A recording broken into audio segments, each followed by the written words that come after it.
جب آپ کو ہر شخص سے شکایت ہونے لگے تو دیکھ لیجئے کہ خرابی کہیں آپ کے اندر تو نہیں۔ اچھے انسان بنو مگر اسے ثابت کرنے میں وقت ضائع نہ کرو۔ آدھی ادھوری باتیں دل پر بوجھ ہوتی ہیں، کسی سے کہہ دیا کریں، کسی کی سن لیا کریں۔ دھوکہ دے کر کوئی نہیں بچتا، نسلوں کو رول دیتی ہے۔ ایک مخلص عورت نہ تو مرد کی امیری سے متاثر ہوتی ہے اور نہ ہی غریبی سے۔ وہ تو اس بات سے متاثر ہوتی ہے کہ مرد اسے کتنی عزت دیتا ہے۔ صبر آنے کی دیر ہے، پھر من پسند شخص بھی دل سے اتر جاتے ہیں۔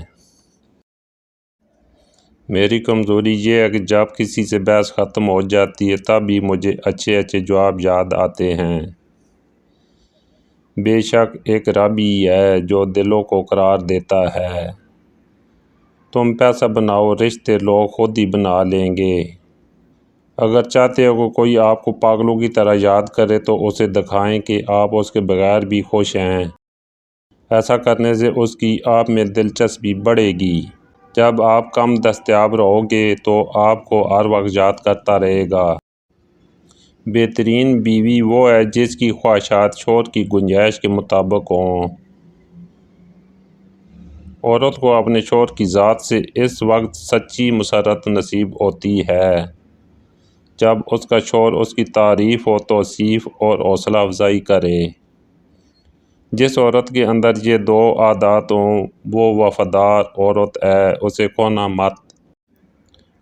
برے سے برے وقت میں بھی تمہارے ساتھ رہے، وہ تم سے وقت کے علاوہ کچھ نہ مانگے۔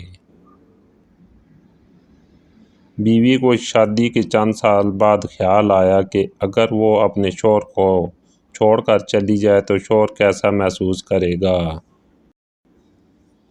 اس نے ایک کاغذ پر لکھا، اب میں تمہارے ساتھ اور نہیں رہ سکتی، میں اب بور ہو گئی ہوں، گھر چھوڑ کر جا رہی ہوں ہمیشہ کے لیے۔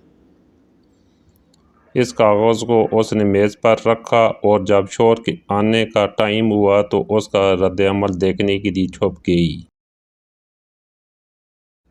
شوہر آیا اور اس نے میز پر رکھا کاغذ پڑھا، کچھ دیر خاموشی کے بعد اس نے اس کاغذ پر کچھ لکھا، پھر وہ خوشی کے مارے جھومنے لگا۔